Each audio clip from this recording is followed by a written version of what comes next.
So guys, आए दिन हमारे पास यहाँ पे नए नए स्मार्टफोन्स देखने को मिल रहे हैं और उनके अंदर नए नए फीचर्स ऐड किए जा रहे हैं और उनमें से बहुत सारे ऐसे फीचर्स होते हैं जिनका होना ना होना हमारे फोन में फर्क नहीं डालता है। आज मैं उन्हीं फीचर्स के बारे में बात करने वाला हूँ। मे बी आप में से बहुत से ऐसे लोग होंगे जब फोन बाय करते हो तो इन चीजों को ध्यान में रखते हो, बट एक्चुअली में आपको इन चीजों को ध्यान में नहीं इतना ज्यादा रखना, क्योंकि ये आपके फोन के ऊपर इतना इम्पैक्ट नहीं डालते हैं। ये एक गिमिक है। गिमिक का मतलब आप समझते हैं ना, होना ना होना एक बराबर। तो चले शुरू करें। यहाँ पे सबसे पहला जो फीचर आता है वो है वर्चुअल रैम। आपने देखा होगा जितने भी नए फोन्स आ रहे हैं उनके अंदर वर्चुअल रैम आ रही है या डायनेमिक रैम आ रही है। और होता क्या है, इसके अंदर जो आपकी इंटरनल स्टोरेज है ना, उसका कुछ पार्ट ले लिया जाता है और उसको एज अ रैम यूज कर लिया जाता है। तो यार मैंने हाल ही में देखा था, मेन चैनल के ऊपर बहुत सारे कॉमेंट्स आ रहे थे कि वर्चुअल रैम एक्चुअली में इफेक्ट करता है, बट मैं आपको सही में बताता हूँ कैसे। आपकी कुछ ऐसी एप्स होती है जो कि स्टैटिक होती है, लाइक इंस्टाग्राम चला रहे हो, फेसबुक चला रहे हो या फिर आप व्हाट्सएप चला रहे हो। जब तक आप चला रहे हो चल रही है और उसको आपने बंद किया, किसी और ऐप पे गए,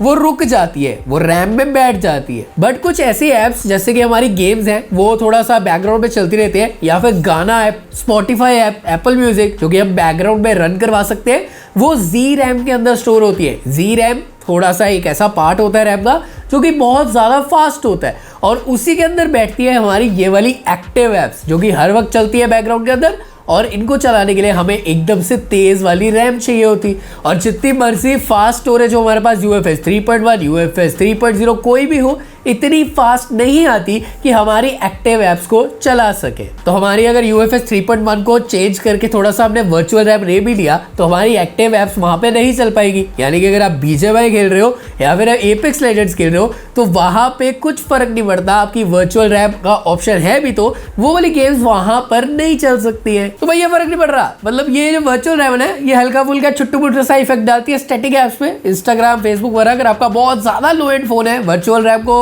सपोर्ट करता है, तो मे बी ऐसी एप्स को चलाने में थोड़ा सा हेल्प कर देगा, बट हैवी एप्स के ऊपर फर्क नहीं डालने वाला। और बताया ये चाहता है हमें लॉन्च के टाइम कि वर्चुअल रैम है, अभी आप गेमिंग अच्छे से कर पाओगे। एक्चुअली में ये गेमिंग है, इससे फर्क नहीं पड़ता है, ये जरूर याद रखो। अगले फीचर के बारे में बात करते हैं, बट उससे पहले आपसे मुझे एक चीज चाहिए, एक आपका छोटा सा लाइक और चैनल को सब्सक्राइब कर दे। रैम के रिलेटेड एक और छोटा सा गिमिक बताता हूँ, वो है यहाँ पे 12 GB रैम, 16 GB रैम, ये रैम वो रैम। इतनी ज्यादा रैम हमें स्मार्टफोन के अंदर नहीं चाहिए भैया। फोन है, लैपटॉप थोड़ी है कि हमें इतना कुछ चाहिए। फोन में कितनी चीजें चला लेंगे हम। 8 GB आज के टाइम पे भी बहुत ज्यादा इनफ है। बहुत सारे फोन में 8 GB की जरूरत भी नहीं होती है। अगर ऑप्टिमाइजेशन अच्छी है तो 6 GB में भी कमाल काम हो जाता है। बट ये जो 12 GB 16 GB रैम है, ये इसका कुछ नहीं फर्क पड़ता। यहाँ पे फोन आपका यूज ही नहीं करेगा उस चीज को, बस यहाँ पे कॉस्ट बढ़ जाती है और आपसे पैसे ज्यादा लिए जाते हैं। यहाँ पर इनका प्रॉफिट ज्यादा होता है। और आज की वीडियो थोड़ी सी लंबी है, उसके लिए माफी चाहूंगा। सेकंड सबसे बड़ा गिमिक अगर मैं बात करूं वो है आज का, वो है 5G फोन्स। 5G फोन्स है एक्चुअली, उसके अंदर आने वाले बैंड्स। हम जब भी 5G फोन देखते हैं, आपने वीडियोस में सुना होगा, यूट्यूबर्स बोलते हैं इसमें 13 बैंड है, इसमें 12 बैंड है, तो ये एक्चुअल 5G फोन है। अगर आपके फोन में 2 बैंड या 4 बैंड है तो वो एक्चुअल 5G फोन नहीं है। बट ऐसा नहीं होता, जितने ज्यादा बैंड्स उतनी आपकी प्राइस बढ़ने वाली है फोन की, और जितना बैंड्स कम होंगे आपके लिए अच्छा है। होता क्या है ना, 5G के लिए क्वालकॉम को रॉयल्टी देनी पड़ती है 5G बैंड्स के लिए, और यहाँ पे अगर बैंड ज्यादा है तो आपका जो फोन का प्राइस है वो बढ़ने वाला है। फोन का प्राइस बढ़ेगा तो यहाँ पे हमें प्राइस तो कम करना ही पड़ेगा ब्रांड को, नहीं तो आप खरीदोगे नहीं। तो उसके लिए वो क्या करते हैं, 5G तो दे देते हैं, 13 बैंड्स तो दे देते हैं, कैमरा कम कर देते हैं, यहाँ पे आपकी बिल्ड क्वालिटी कम कर देते हैं, आपकी बैटरी कम कर देते हैं, डिस्प्ले क्वालिटी खराब कर देते हैं। सो आपने देखा ही होगा जितने भी बजट के अंदर 5G फोन आते हैं उनके अंदर बहुत सारी कॉस्ट कटिंग्स होती है। अगर 4G लेंगे तो उसमें सब कुछ मिलेगा, सुपर एमोलेड, 48 की जगह 64 मेगापिक्सल। देखो यार, ग्लोबली सबसे ज्यादा जो बैंड चलता है वो है N78। ये द मोस्ट मेन वाला बैंड निकल कर आता है 5G का, और यही इंडिया में आने वाला है। और इसके अलावा N77 को थोड़ा सा ध्यान में रखना, ये 2 बैंड्स आपके फोन में हैं तो यहाँ पे 5G चलने ही वाला है इंडिया में। इंडिया में कुछ बाहर से अलग नहीं आ जाएगा। और अगर मैं बात करूँ, आपको बहुत सारे बैंड्स चाहिए, फिर आपको बहुत सारी कॉस्ट कटिंग देखने को मिलेगी। और ये गिमिक है यार, इस सिर्फ फोन्स के कॉस्ट को बढ़ाता है और हमें मजबूरन कॉम्प्रोमाइज करना पड़ता है। एंड ऑल्सो अगर आपका कोई ब्रांड ऐसे बोल देता है ना कि अपडेट से हम बैंड बढ़ा देंगे आगे जाके, तो ऐसा नहीं होता है, बैंड्स नहीं बढ़ सकते। और अगर अपडेट से बढ़ते भी होते तो आपको लगता है वो क्वालकॉम को फिर से रॉयल्टी देते और बैंड्स के लिए, और आपसे कुछ चार्ज कर नहीं पा रहे वो। इतना देव मानुस ब्रांड ना कोई भी नहीं है। नेक्स्ट गिमिक है कैमरा। कैमरा को इसलिए मैंने यहाँ पे रखा है गिमिक की लिस्ट में क्योंकि हमें आजकल देखने को मिल रहा है 108 मेगापिक्सल, 64 मेगापिक्सल, इवन कि हमें देखने को मिलने वाला है 200 मेगापिक्सल मोटरोला के स्मार्टफोन में। ये गिमिक ही है यार, मतलब अल्टीमेटली हमारे पास 12 मेगापिक्सल, 16 मेगापिक्सल और ऐसे ही कैमरास देखने को मिलते रहेंगे। और एक्चुअली में सॉफ्टवेयर यहाँ पे काम कर रहा होता है, मेगापिक्सल से कुछ फर्क नहीं पड़ता है। और यहाँ पे पिक्सल बिनिंग होती है, यानी कि 8 पिक्सल्स को मिला के 1 पिक्सल मिल गया, तो ऐसे करके यहाँ पे टेक्नोलॉजी बन जाती है और बोल दिया जाता है 48, 64, 108। एक्चुअल में 12, 16 यही काम कर रहे हैं, जैसे कि आईफोन में अभी हमें 12 देखने को मिल रहे थे। बट अभी कंपटीशन ऐसा है कि आईफोन भी 48 के ऊपर शिफ्ट होने वाला है। बट एक्चुअली में आईफोन का 48 जो होगा वो आज के 108 और मोटरोला के 200 से बहुत ज्यादा बेटर होगा। But the thing is megapixel से इतना फर्क नहीं पड़ता, वो आज तक हम आपको बताते आए।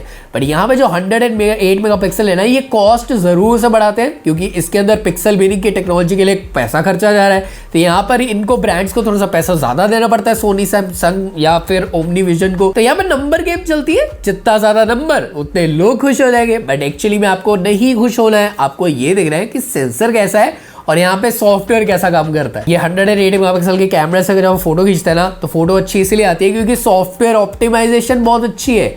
जब तक ऑप्टिमाइजेशन अच्छी है तब तक आपकी फोटो अच्छी आने वाली है। और उसके बाद पैसा इतना खर्च हो जाता है कि ये फिर आपको ना ही तो अल्ट्रा वाइड अच्छा देते हैं, 8 मेगापिक्सल दे देते हैं, और साथ में फालतू के 2-2 मेगापिक्सल के कैमरास, जिसका हमने आज तक कभी यूज ना किया है और ना कभी करने वाले। हेडफोन जैक का टाटा बाय बाय होना, ये एक बहुत अजीब चीज है। बोला जाता है फोन को स्लिम बनाने के लिए हेडफोन जैक निकाला जा रहा है, यार फिर आप एक्चुअली कन्वर्टर दे दो बॉक्स में, या फिर हमें एक टाइप सी वाला हेडफोन जरूर से दो साथ में, पैसे आप कम कर नहीं रहे हो। और एक और चीज, वर्ल्ड का सबसे स्लिम फोन जो था उसके अंदर हेडफोन जैक था, तो यहाँ पर ये एकदम से वाहियात वाला रीजन है। चार्जर निकाल देना बॉक्स में से ये बोल के कि एनवायरनमेंट फ्रेंडली है।